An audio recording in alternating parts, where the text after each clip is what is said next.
Bharatiya Janata party के राष्ट्रीय अध्यक्ष परम आदरणीय राजनाथ सिंह जी,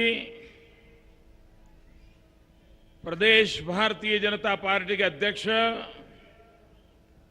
श्रीमान प्रहलाद जोशी जी, आदरणीय श्री वेंकैया नायडू जी, भारतीय जनता पार्टी के महामंत्री श्रीमान थावरचंद जी गहलोत, श्रीमान अनंत कुमार जी, हमारे पूर्व मुख्यमंत्री श्रीमान सदानंद जी गौड़ा जी, श्रीमान जगदीश शेट्टर जी, मंच पर विराजमान भारतीय जनता पार्टी के सभी वरिष्ठ नेतागण, बेंगलुरुना कर्नाटकवा बंधु भगिनीयरे निमगेल्ल ನನ್ನ ನಮಸ್ಕಾರಗಳು।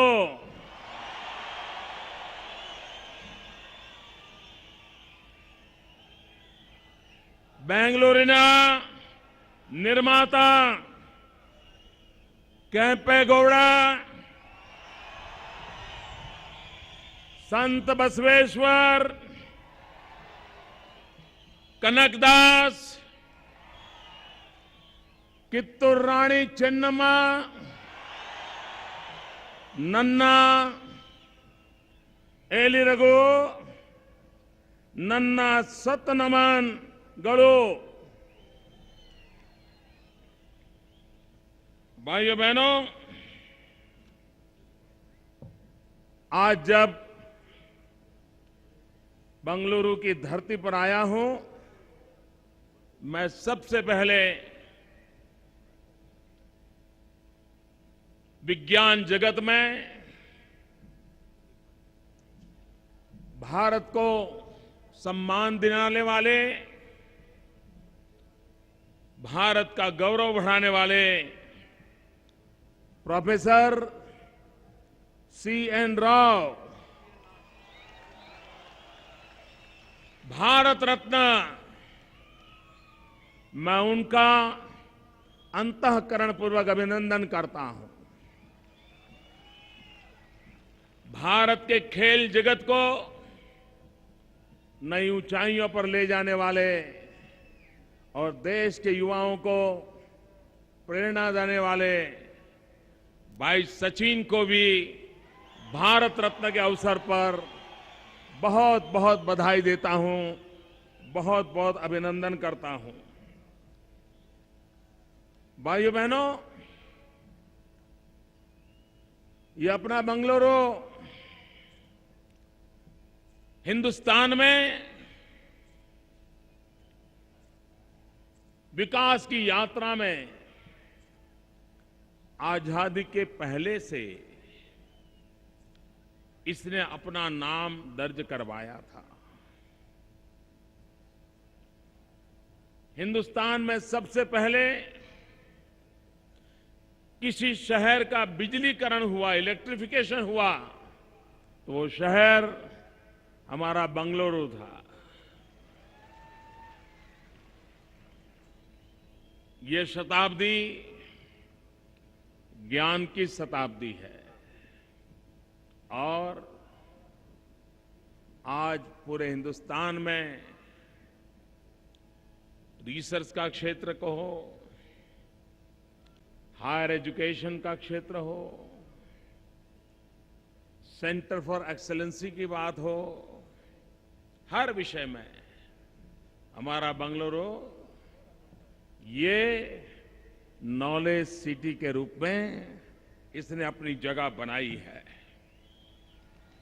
मैं सभी कर्नाटक वासियों को आज इस बात के लिए बधाई देता हूं, अभिनंदन करता हूं भाइयों बहनों, मैंने चुनाव में भी इस शहर में बहुत बार आना मेरा हुआ है। यहां के अनेक राजनीतिक जलसे मैंने देखे हैं। भाइयों बहनों, कर्नाटक के इतिहास में कभी भी किसी भी राजनीतिक दल को ऐसा विशाल दृश्य देखने का सौभाग्य नहीं मिला है।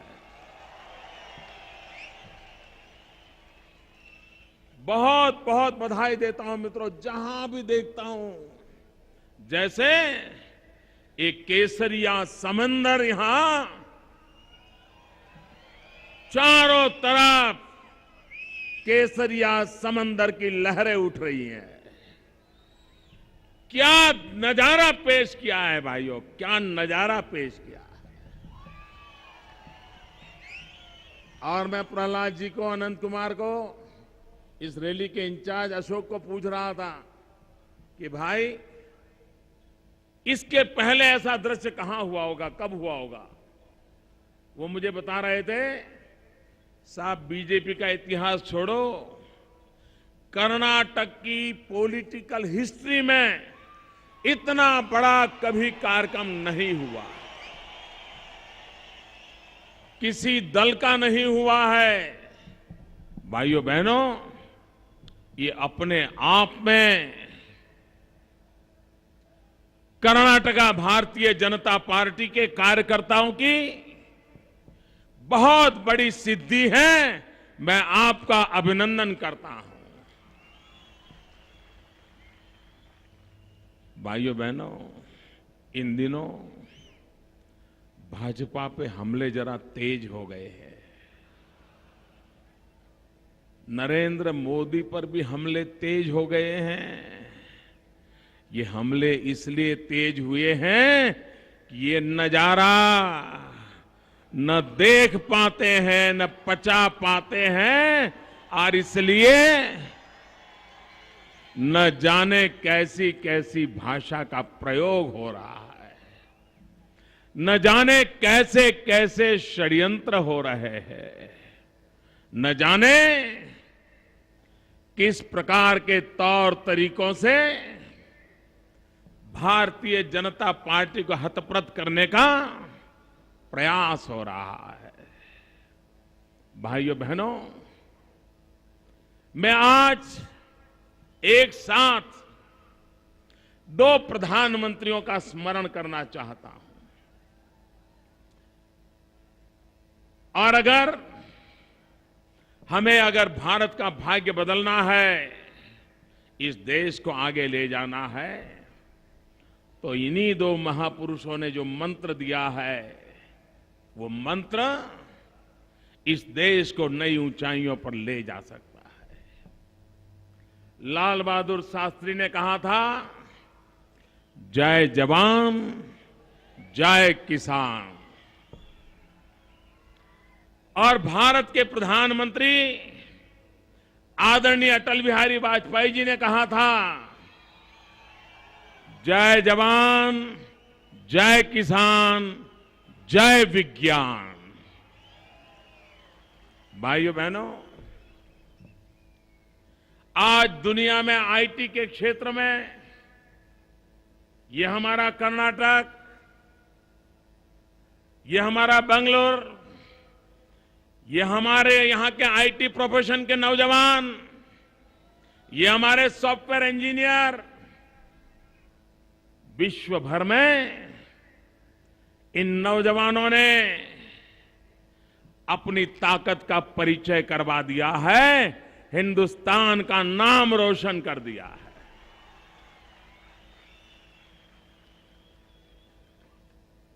सिलिकॉन वैली के बाद अगर दुनिया में कहीं सबसे ज्यादा आईटी प्रोफेशन का काम हो रहा है, तो उस शहर का नाम है बेंगलुरु, जिस राज्य का नाम है कर्नाटका। भाइयों बहनों, ये कैसे संभव हुआ?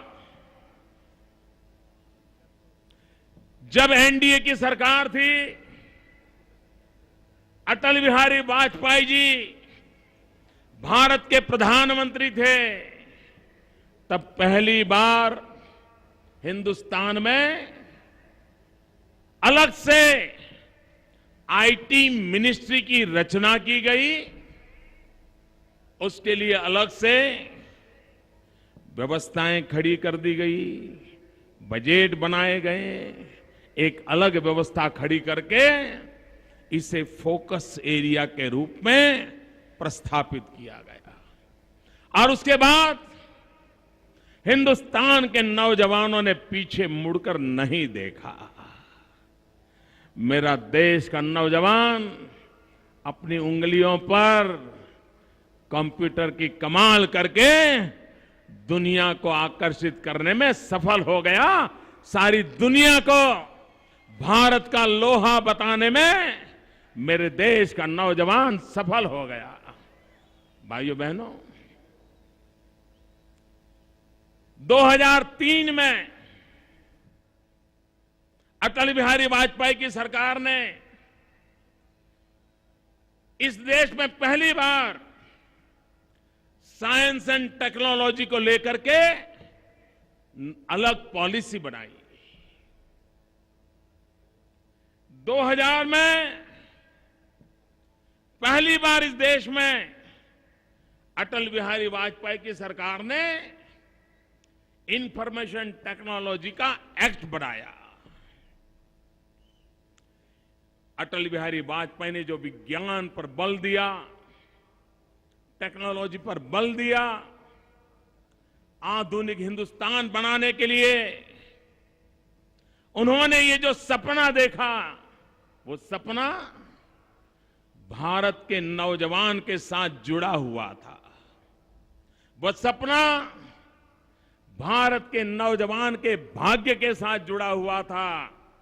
और 2003 के 15 अगस्त को अटल बिहारी वाजपेयी जी ने लाल किले से कहा था, 2003 में कहा था, उन्होंने मून मिशन की घोषणा की थी। और आज हम गर्व से कह सकते हैं कि अटल बिहारी वाजपेयी ने जो सपना देखा था, 2003 में लाल किले से घोषणा की थी, मिशन मून का सपना देखा था, 2008 में हमारे नौजवानों ने, हमारे वैज्ञानिकों ने अटल बिहारी वाजपेयी की घोषणा को सत्य करके दिखा दिया और चंद्रयान की तरफ हम चल पड़े, सफलतापूर्वक चल पड़े। भाइयों बहनों, ये साइंस और टेक्नोलॉजी पॉलिसी का कमाल है कि अभी अभी मंगलयान मंगल पर जाने की दिशा में भी हम सफलतापूर्वक आगे बढ़ रहे हैं। भाइयों बहनों, लेकिन जो महापुरुष होते हैं वो दूर का देखते हैं, व्यवस्थाएं विकसित करते हैं, लेकिन जब व्यवस्थाएं गलत हाथों में चली जाती हैं तो देश की क्या दुर्दशा होती है, ये आईटी प्रोफेशन के लोग भली भांति जानते हैं। आप देखिए, जब अटल जी की सरकार थी, हमारे देश में आईटी प्रोफेशन का ग्रोथ, सॉफ्टवेयर का ग्रोथ 40% था, 40% था।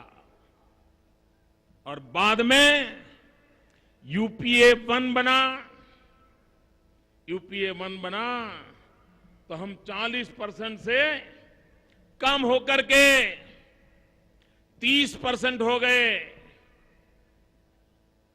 ये घाटा किसको हुआ? हमारे नौजवानों के भविष्य पर हुआ। आईटी प्रोफेशन से जुड़े नौजवानों के भविष्य पर सवालिया निशान लगाना शुरू हो गया। भाइयों बहनों, इतना ही नहीं, यूपीए 2 आया। यूपीए 2 आया तो यही सॉफ्टवेयर का ग्रोथ जो अटल जी के जमाने में 40% था, आज वो 9% पर आकर के अटक गया है। आप मुझे बताइए मित्रों, अगर ग्रोथ नहीं होगा तो एक्सपोर्ट कहां से होगा? नौजवानों को रोजगार कहां से मिलेगा?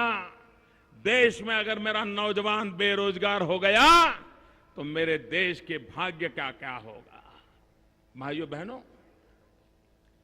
भारत ने जितनी ज्यादा मात्रा में सेंटर फॉर एक्सीलेंसी का निर्माण करना चाहिए, हम नहीं कर पा रहे।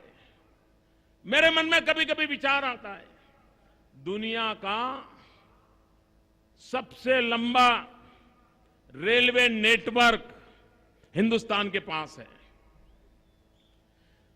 उसमें काम करने की एक्सपर्टाइज लगती है, उसके इंजीनियरों का अलग प्रकार की शिक्षा लगती है, रेल मैनेजमेंट ये अलग प्रकार की क्वालिटी लगती है।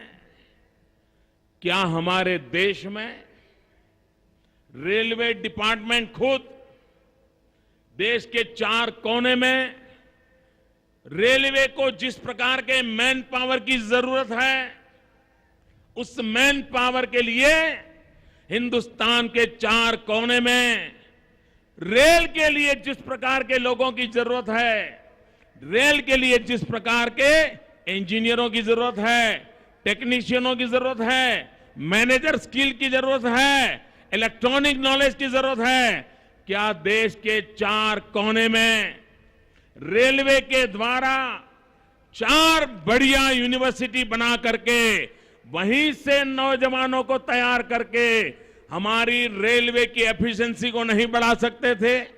हमारी रेलवे को मॉडर्नाइज नहीं कर सकते थे? हमारी रेलवे को जन साधारण के लिए उपयोगी नहीं बना सकते थे? लेकिन भाइयों बहनों, रेलवे को भी उन्होंने राजनीति का कार्यक्रम बना दिया।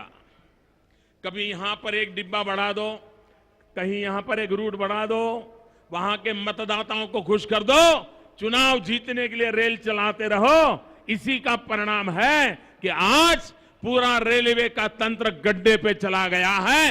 ये इनकी सोच है। भाइयों बहनों,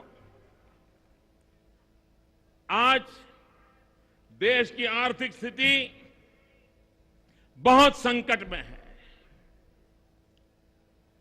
इन दिनों स्पर्धा चल रही है कि रुपये की कीमत नीचे जाएगी कि यूपीए सरकार की आबरू नीचे जाएगी। सबसे पहले कौन ज्यादा नीचे जाएगा, इसकी स्पर्धा चल रही है। भाइयों बहनों, करंट अकाउंट डेफिसिट देश को एक गहरे आर्थिक संकट में डाल दिया है। आए दिन रुपये की कीमत घटती चली जा रही है, घटती चली जा रही है। रुपया लुढ़क रहा है। ऐसा लगता है यूपीए का रुपया आईसीयू में पड़ा है, अस्पताल में पड़ा है। पता नहीं वो कब। भाइयों बहनों, करंट अकाउंट डेफिसिट का एक मूल कारण है इंपोर्ट एक्सपोर्ट के क्षेत्र में जितनी बड़ी मात्रा में एक्सपोर्ट होना चाहिए वो हम नहीं कर पा रहे। क्यों? 40% एक्सपोर्ट हमारा सॉफ्टवेयर का ग्रोथ था, 9% आ गया। इसके कारण हमारा एक्सपोर्ट कम हो गया। दूसरी तरफ क्या किया दिल्ली की सरकार ने? दिल्ली सरकार ने पिंक रिवॉल्यूशन की घोषणा की। पिंक रिवॉल्यूशन, ये पिंक रिवॉल्यूशन क्या है? ये पिंक रिवॉल्यूशन है मटन का एक्सपोर्ट करना, मीट एक्सपोर्ट करना। और इसलिए हिंदुस्तान का अमूल्य पशुधन गैर कानूनी तरीके से काटा जा रहा है और हमारा मीट, हमारा मटन, उसको एक्सपोर्ट करने के लिए दिल्ली सरकार नई नई इंसेंटिव स्कीम ला रही है।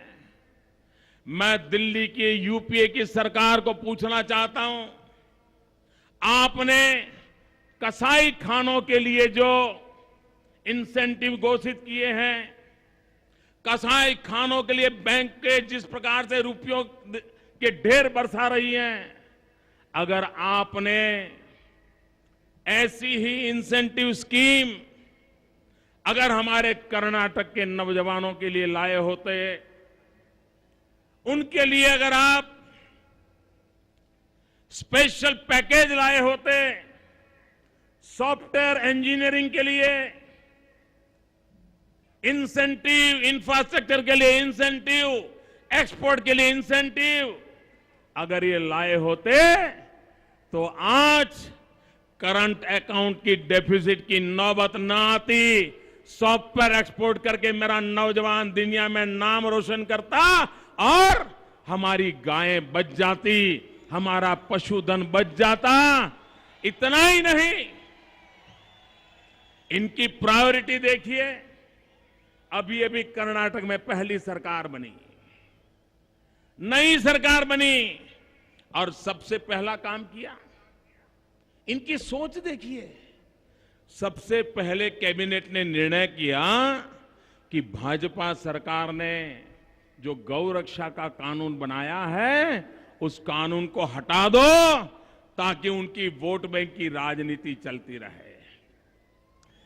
यूपीए की पहली सरकार बनी तो पहला क्या काम किया, पोटा का कानून हटा दो ताकि वोट बैंक बना रहे और आतंकवादियों को खुली छूट मिल जाए, नक्सलवाद को खुली छूट मिल जाए। ये काम उन्होंने किया। भाइयों बहनों,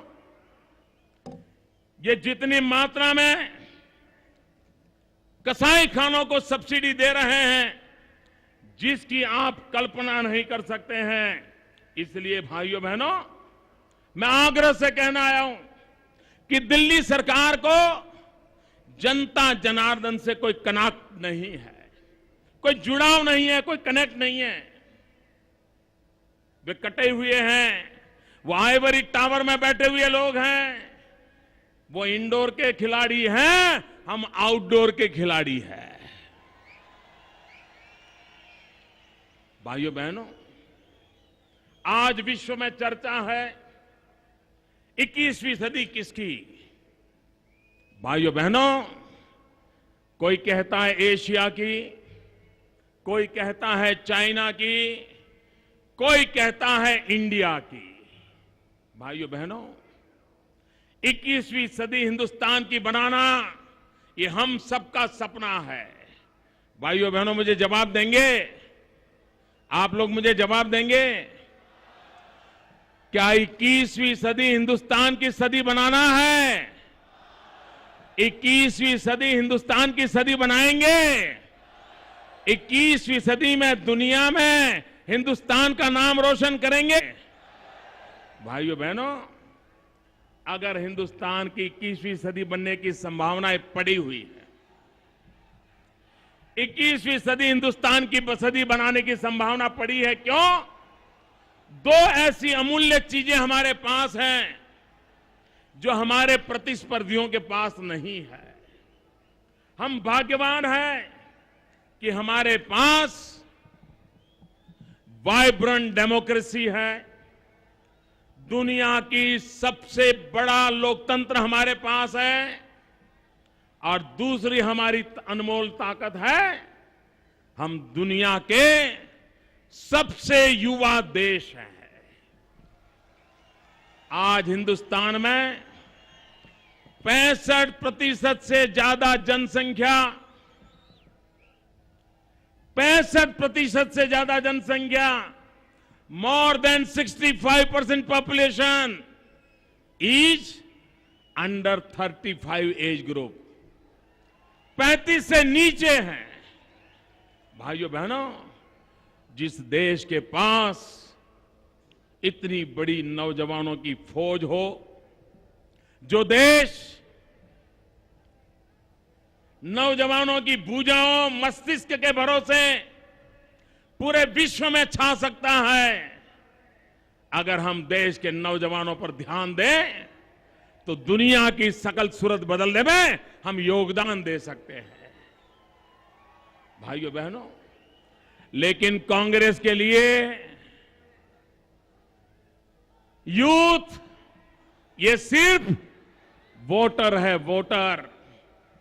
कांग्रेस के लिए नौजवान ये खाली मतदाता है। हमारे लिए यूथ ये पावर है, पावर। हिंदुस्तान का पावर है और हमारी प्रायोरिटी यूथ को एम्पावर करना है। हम जितनी मात्रा में यूथ को एम्पावर करेंगे, हिंदुस्तान पावरफुल बन जाएगा। ये सपना देख करके हम चल रहे हैं। भाइयों बहनों, जब देश के पास vibrant democracy and demographic dividend ये हमारी शक्ति है, तब भाइयों बहनों, मैंने पहले ही कहा, नौजवानों के लिए उनके पास न कोई दृष्टि है, न कोई योजना है। सारी दुनिया में हर एक देश युवा शक्ति का राष्ट्र निर्माण में उपयोग करने के लिए स्किल डेवलपमेंट पे बल दे रहा है। स्किल डेवलपमेंट ये दुनिया के हर देश की प्रायोरिटी है। आज भाइयों बहनों, हिंदुस्तान में रोजगार का संकट है, नौजवान बेरोजगार है। कांग्रेस पार्टी ने नौजवान को रोजगार देने का वादा किया था, लेकिन वो वादा दिल्ली की सरकार निभा नहीं पाई। मैं भाइयों बहनों पूछना चाहता हूं, मेरे नौजवान जवाब देना, जवाब देंगे?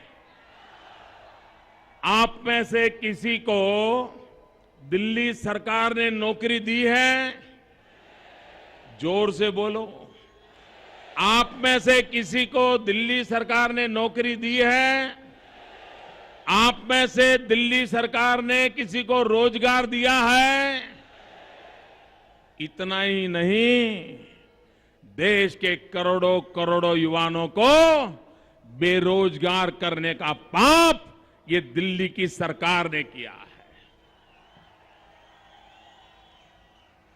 कारखाने बंद पड़े हैं, बिजली का उत्पादन नहीं हो रहा है, कोयला खा गए। अरे कोयला ही नहीं, कोयले की फाइल भी खा गए। और सुप्रीम कोर्ट में कहते हैं कोयले की फाइल खो गई। अरे फाइल नहीं, पूरी सरकार खो गई है, पूरी सरकार खो गई है। और कांग्रेस की सरकार आपके लिए, सुप्रीम कोर्ट के लिए तो शायद कोयले की फाइल खो गई होगी, हिंदुस्तान की तो पूरी लाइफ खो गई है, पूरी लाइफ खो गई है। नौजवान को रोजगार के लिए सारी दुनिया स्किल डेवलपमेंट पे बल दे रहे। बड़ा इंटरेस्टिंग बात बता रहा हूं मैं दोस्तों, सारा विश्व स्किल डेवलपमेंट पे बल दे रहा है, लेकिन भाइयों बहनों, ये हमारी दिल्ली की सरकार है, उसने स्किल डेवलपमेंट के लिए क्या किया आपको जानकर के हैरानी होगी मित्रों। भारत सरकार उसका इतने बड़े हिंदुस्तान में स्किल डेवलपमेंट का बजट 1000 करोड़ रुपया है। गुजरात छोटा सा राज्य है, गुजरात का स्किल डेवलपमेंट का बजट 800 करोड़ रुपया है, 800 करोड़। क्यों? उनकी प्रायोरिटी नहीं है, उनको भारत के भविष्य की चिंता नहीं है, नौजवान की शक्ति की चिंता नहीं है। क्या किया मित्रों? ये लोग 2004 से सरकार में बैठे हैं। सारी दुनिया स्किल डेवलपमेंट पर बल दे रही है। हिंदुस्तान दुनिया का सबसे युवा देश है। हमारी सबसे पहली प्रायोरिटी स्किल डेवलपमेंट होना चाहिए। लेकिन दिल्ली सरकार 2008 में उन्होंने एक कमेटी बनाई, उसका नाम दिया prime minister national council on skill development, PM के नाम से जोड़ा। बहुत बड़ी कमेटी बनाई। भाइयों बहनों, ये बनाने के बाद ये समझने जैसा है, 25 दिन के अंदर अंदर उन्होंने एक और कमेटी बनाई, और ये कमेटी थी, यानी उन्होंने पहले प्रधानमंत्री national council on skill development बनाया। 25 दिन के बाद एक दूसरा बच्चा पैदा किया और उन्होंने एक स्किल डेवलपमेंट कोऑर्डिनेशन बोर्ड बनाया। देखिए इनकी हालत देखिए। 25 दिन के बाद दूसरा बच्चा पैदा किया और फिर 2.5 साल तक कोई काम नहीं किया, कोई चर्चा नहीं की, चिंता नहीं की, योजना नहीं बनी, कुछ नहीं हुआ। 2.5 साल तक मौन, पूरा मौन, हर प्रकार से मौन। ये हुआ। उसके बाद 2011 में क्या किया? स्किल डेवलपमेंट एडवाइजरी की एक ऑफिस खोली गई। 2.5 साल के बाद काम क्या किया? स्किल डेवलपमेंट पीएम के एडवाइजर की ऑफिस खोली गई। और भाइयों बहनों, फिर क्या किया? पत्रकार मित्रों को बड़ा मजा आएगा खोजने का। फिर 2013 में इन्होंने सब दुकानें बंद कर दी। जितना भी बनाया था इन सारों का बंद कर दिया और उसमें से सबको बंद करके एक स्किल डेवलपमेंट एजेंसी बनाई। अब ये एजेंसी क्या कारोबार करेगी ये तो आने वाला समय बताएगा, क्योंकि कुछ महीने पहले बनाई है। भाइयों बहनों, इन्हें नौजवान की चिंता होती तो ये नहीं करते। इन्हें लोकतंत्र की भी चिंता नहीं है।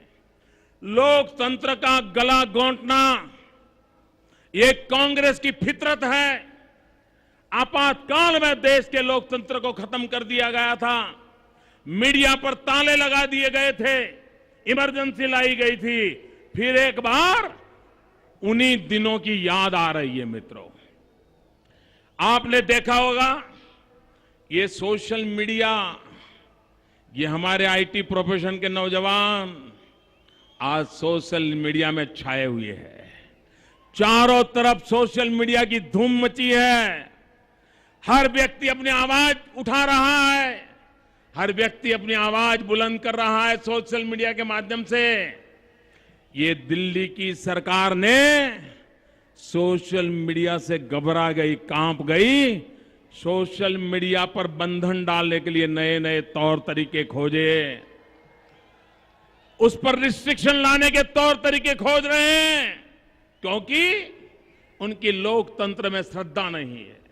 अभी अभी भारत के इंफॉर्मेशन डिपार्टमेंट मिनिस्टर ने हिंदुस्तान के मीडिया को और विशेष करके ये टीवी चैनल वालों को एक एडवाइजरी भेजी। ये कहने को तो एडवाइजरी है, लेकिन पढ़ने के बाद लगता है ये तो धमकी भरी झांसा चिट्ठी है, झांसा चिट्ठी, जो एक प्रकार से मीडिया को दबाने दबोचने की उनका परिचय देता है। और एडवाइजरी क्या दी कि 15 अगस्त को लाल दरवाजे से प्रधानमंत्री का भाषण हुआ। इतना बड़ा महत्वपूर्ण इंसिडेंट था। संविधान की तरह प्रधानमंत्री का इतने बड़े पद और गरिमा का विषय था। तो उनके भाषण के बाद टीवी पर गुजरात में, कच्छ में, लालन कॉलेज में एक मोदी, एक छोटा सा मोदी, एक छोटे से राज्य का मुख्यमंत्री इसका भाषण टेलीकास्ट क्यों किया? आग लग गई, आग। मोदी का भाषण टेलीकास्ट क्यों किया? प्रधानमंत्री की बराबरी में मोदी का भाषण क्यों दिखाया? दिल्ली सरकार ने फतवा जाहिर कर दिया, एडवाइजरी के नाम पर कर दिया कि ये बंद करो। इतना ही नहीं, ये कांग्रेस पार्टी की लोकतंत्र के प्रति अश्रद्धा कैसी है, नमूना पेश कर रहा हूं मित्रों। भारत रत्न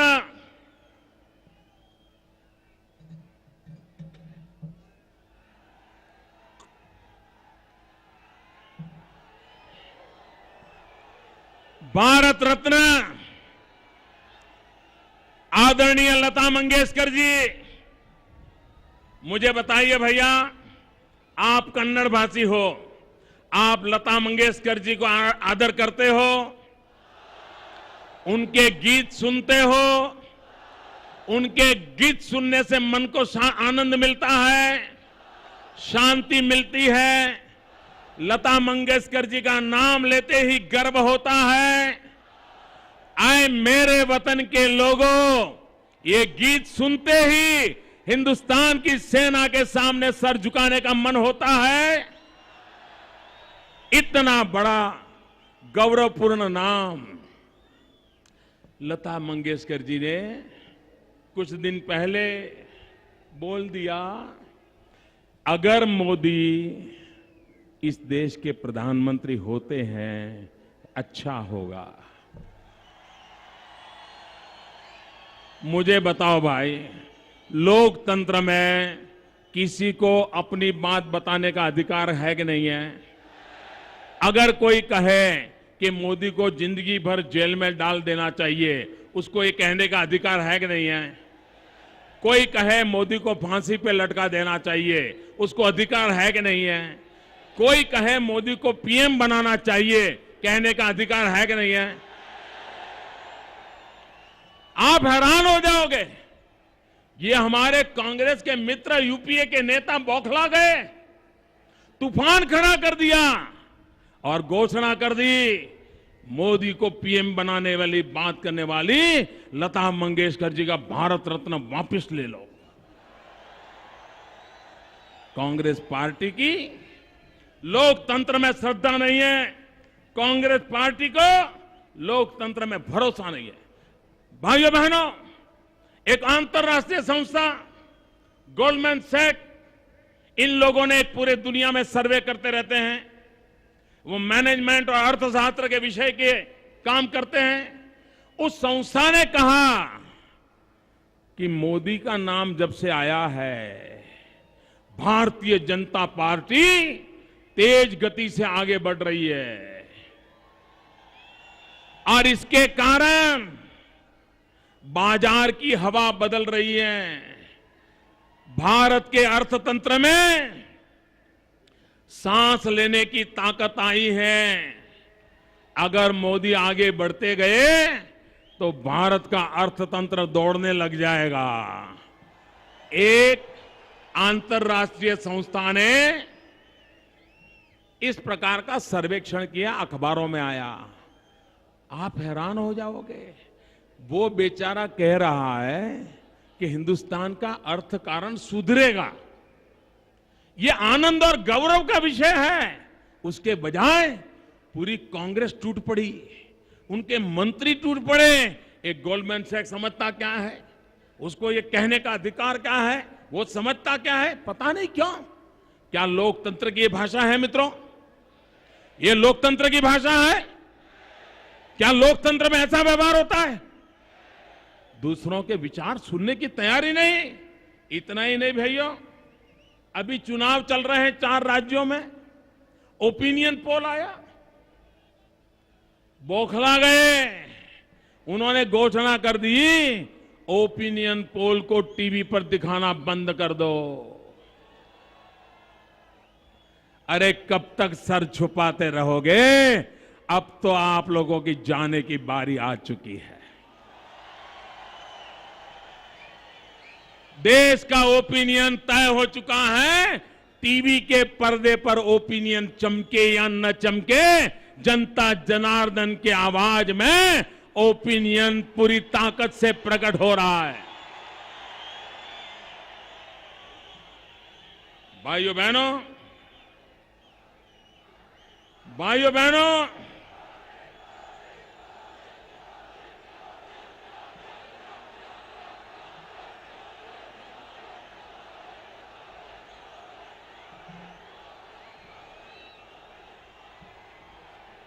भाइयों बहनों,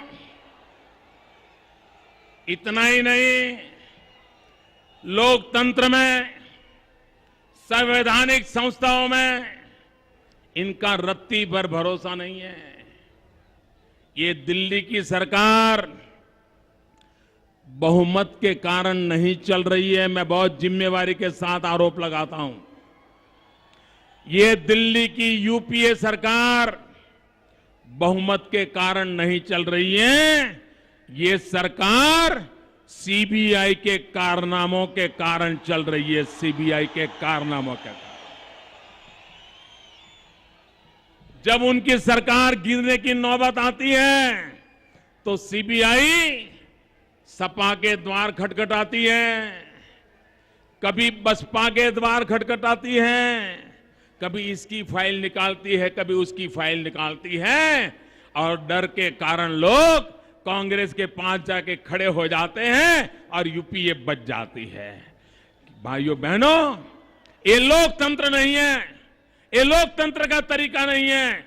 और इसलिए भाइयों बहनों, मैं आज कहने आया हूं कि कांग्रेस पार्टी, जिसको न जवान में भरोसा है, न विज्ञान में विश्वास है, न लोकतंत्र में उनकी आस्था है, उनकी प्राथमिकताएं वोट बैंक की राजनीति है। आप देखिए, यहां एक आध साल पहले श्रीमान चिदंबरम जी आए थे और उन्होंने एक बयान दिया था आपके इस नगर में। उन्होंने क्या कहा? अगर 15 रुपये में बिस्लरी की बोतल पी लेते हो, 20 रुपये में आइसक्रीम खा लेते हो, लेकिन अगर चावल की, गेहूं का 1 रुपया दाम बढ़ जाए तो तुम चीखने लग जाते हो। मुझे बताइए भाई, ये कौन सी मानसिकता है? क्या हिंदुस्तान के गरीब के लिए ये भाषा ठीक है? और इतना ही नहीं, इन्होंने तो यहां तक कह दिया, क्या सरकार अर्बन मिडिल क्लास के लिए चिंता करेगी? क्यों भाई? ये अर्बन मिडिल क्लास हिंदुस्तान का नागरिक नहीं है क्या? मुझे जवाब दो भाई, क्या अर्बन मिडिल क्लास हिंदुस्तान का नागरिक नहीं है? क्या अर्बन मिडिल क्लास देश के लिए काम नहीं करता है? क्या अर्बन मिडिल क्लास टैक्स नहीं भरता है? क्या लोकतंत्र में अर्बन मिडिल क्लास को अपनी बात बताने का अधिकार नहीं है?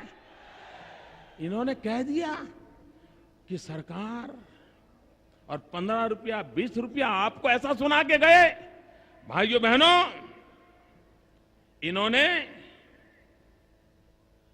महंगाई के संबंध में इनकी सोच देखिए। ये कहते हैं, अगर गरीब के घर की इनकम 26 रुपया अगर रोज की है तो गरीब नहीं है। मुझे बताओ मित्रों, 26 रुपया कमाने वाला व्यक्ति 5 लोगों का परिवार हो, वो गरीब है कि नहीं है? आप बोलिए जोरों से, गरीब है कि नहीं है? वो गरीब है, गरीब है, गरीब है। आप मानते हैं? दिल्ली की सरकार नहीं मानती है। मुझे बताइए 26 रुपए में क्या मिलेगा? अरे 26 रुपये में 300 ग्राम प्याज नहीं आता है, प्याज नहीं आता है। वो पेट कैसे भरेगा? पंडित दीनदयाल उपाध्याय हमें अंत्योदय का मार्ग सिखा के गए हैं, दरिद्र नारायण की सेवा करने का रास्ता दिखा के गए हैं। गरीब से गरीब समाज के आखिरी छोर पर बैठा हुआ इंसान, उसकी चिंता करना, यह हमारे भारतीय जनता पार्टी का धर्म है, यह हमारी भारतीय जनता पार्टी का कर्म है। यह रास्ता हमें पंडित दीनदयाल उपाध्याय ने बताया है। और कांग्रेस के एक नेता ये कह रहे हैं,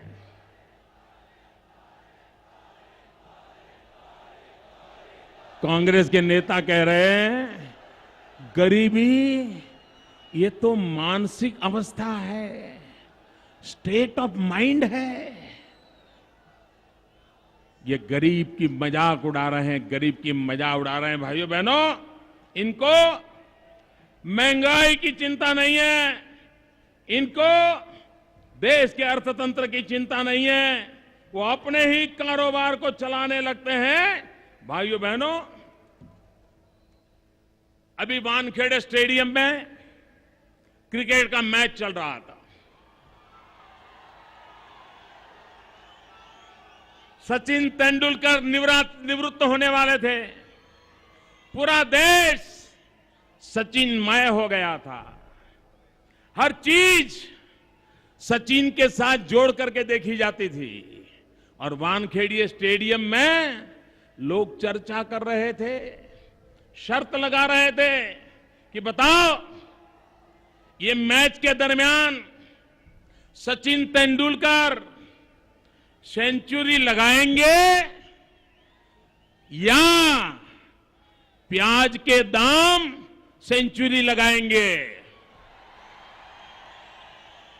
लोग शर्त लगा रहे थे कि सचिन की सेंचुरी लगेगी कि प्याज के दाम की सेंचुरी लगेगी।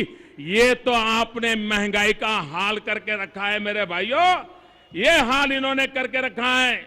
भाइयों बहनों,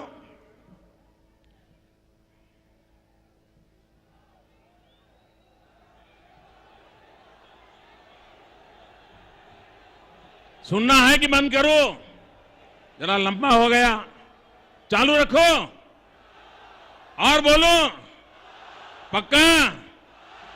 अरे आप लोग धूप में खड़े हो भाई, मुझे चिंता हो रही है और हिलने का नाम ले रहे हो। अरे आपके प्यार को सलाम, आपके प्यार को सलाम, आपके समर्थन को सवाल और भारतीय जनता पार्टी के भाइयों बहनों, प्रधानमंत्री जी ने एक कमेटी बनाई थी फूड प्राइस इन्फ्लेशन कंट्रोल करने के लिए।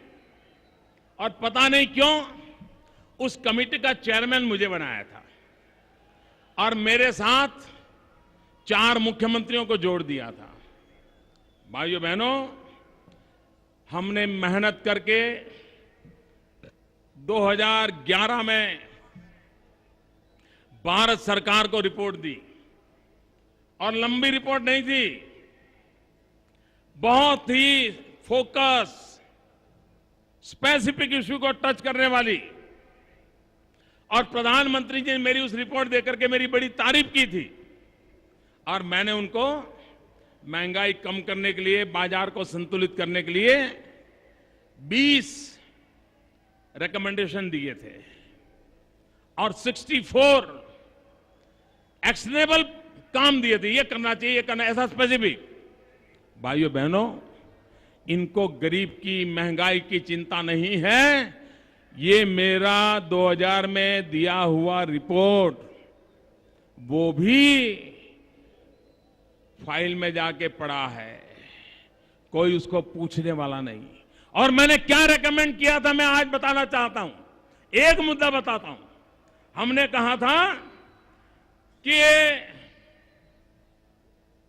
एसेंशियल कमोडिटी एक्ट जो है उसमें सुधार करना चाहिए। और हमने कहा था एक तो उसको नॉन बेलेबल बनाना चाहिए और दूसरा उसकी स्पेशल कोर्ट बनानी चाहिए, झड़पी न्याय देना चाहिए और इस पर संग्रहखोरी करने वाले नफाखोरी करने वालों को जेल के सलाखों में डाल देना चाहिए। इन्होंने ये काम नहीं किया। मैंने दूसरा कहा था, जो फूड कॉरपोरेशन ऑफ इंडिया है उसको डीबंडलिंग करना चाहिए, उसको रीबंडलिंग करना चाहिए। ये मैंने उनको सुझाव दिया था। और मैंने कहा था, एक एफसीआई को 3 टुकड़ों में बांट दो। एक प्रोक्योरमेंट करे, दूसरा स्टोरेज करे और तीसरा डिस्ट्रीब्यूशन करे।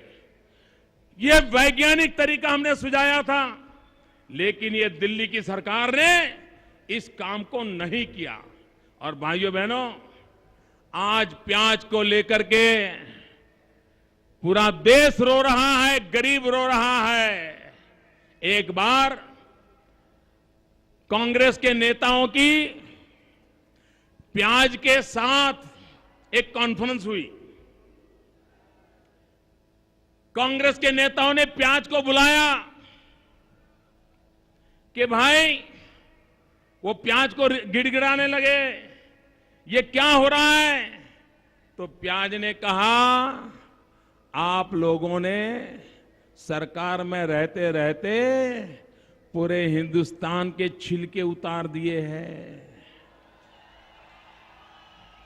अब हम प्याज ने तय किया है कि हम दिल्ली की सरकार के छिलके उतार देंगे।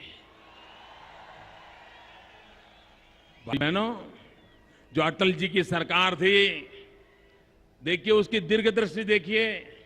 उन्होंने प्याज को एसेंशियल कमोडिटी के अंदर रखा था और इसके कारण उसके दाम में कभी उतार चढ़ाव नहीं आता था।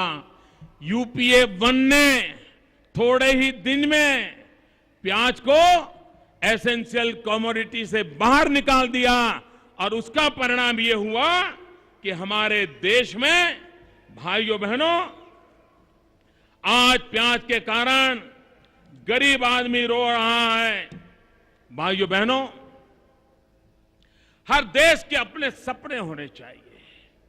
आजादी के पहले 1857 से देखे, हिंदुस्तान का एक एक नागरिक देश आजाद करने का मकसद लेके काम कर रहा था।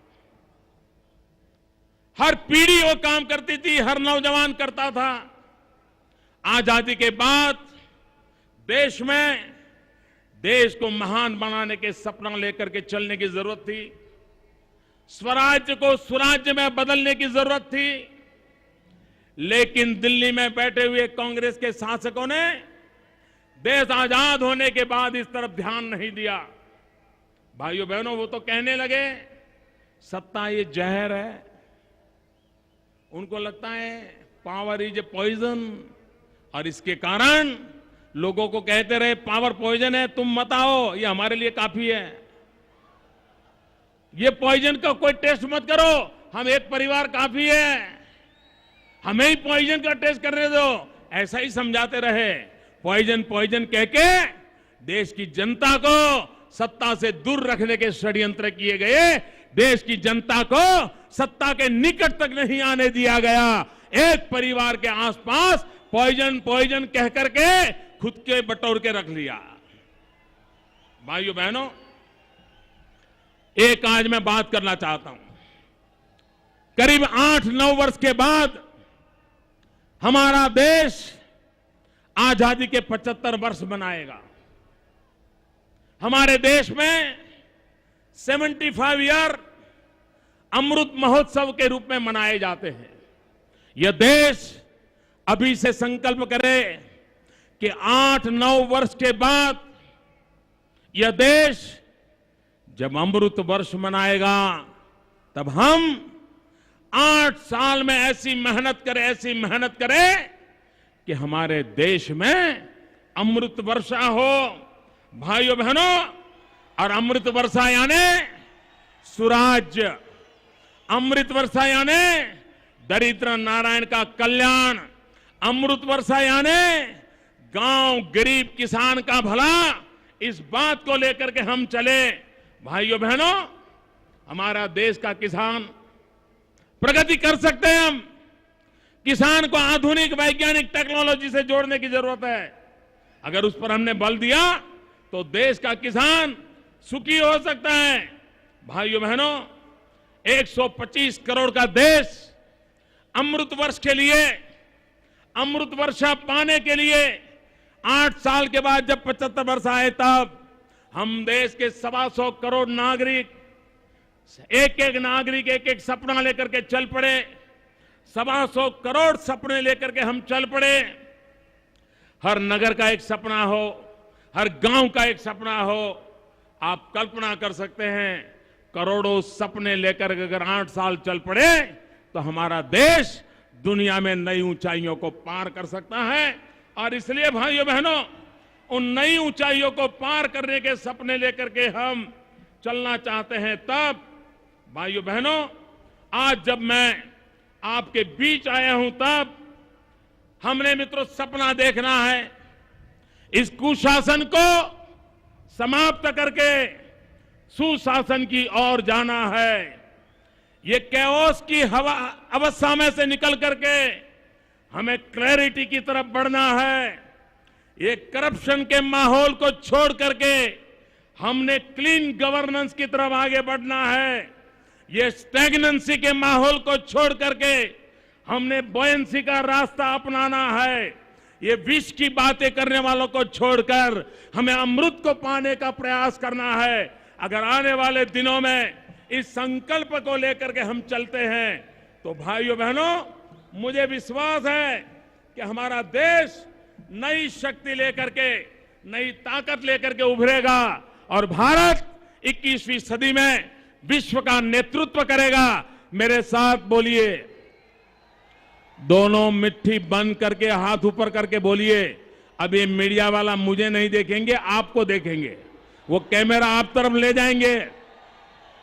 दोनों मुट्ठी बंद करके बोलना है, भारत माता की। ऐसी आवाज नहीं, दिल्ली के दरवाजे टूट जाने चाहिए दोस्तों, ऐसी आवाज निकले। भारत माता की, भारत माता की। और तेज ताकत से दोस्तों, ये सारे मीडिया वाले आपको कवर कर रहे हैं। भारत माता की, शाबाश, भारत माता की, भारत माता की।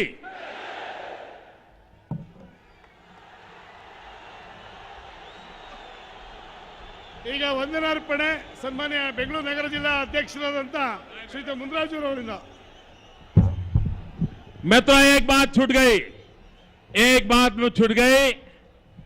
मैं कर्नाटक ने एक हमें नई प्रेरणा दी, आज हमें प्रेरणा दी। मैं कहता हूं कर्नाटक के नागरिकों ने, कर्नाटक बीजेपी ने, कर्नाटक कार्यकर्ताओं ने, और वो प्रेरणा ये दी है, इस रैली में आने के लिए उन्होंने 10 रुपया टोकन डोनेशन लिया। हिंदुस्तान में किसी पॉलिटिकल पार्टी के कार्यक्रम में जाने के लिए 10 रुपया देकर के कोई आए, ये बहुत बड़ी बात है। 3.5 लाख लोगों ने 10-10 रुपया देकर के यहां आए हैं। आप सबको अभिनंदन। और सबसे ज्यादा अभिनंदन कि 3.5 लाख लोगों ने जो 10-10 रुपया दिया, वो 35 लाख रुपया कर्नाटक भारतीय जनता पार्टी ने भारत की एकता के लिए जीवन भर जूझने वाले, जीवन खपाने वाले सरदार वल्लभ भाई पटेल के स्मृति में जो स्टैच्यू ऑफ यूनिटी बन रहा है, दुनिया का सबसे बड़ा स्टैच्यू ऑफ यूनिटी बन रहा है, उसके लिए 35 लाख रुपए का दान दिया। मैं कर्नाटक भारतीय जनता पार्टी का आभारी हूं, अध्यक्ष को बधाई देता हूं। बहुत बहुत धन्यवाद। मेरे साथ बोलिए, मैं कहूंगा सरदार पटेल, आप बोलिए अमर रहे सरदार पटेल, सरदार पटेल। मैं बोलूंगा एक भारत, आप बोलिए श्रेष्ठ भारत। एक भारत, एक भारत, एक भारत, एक भारत।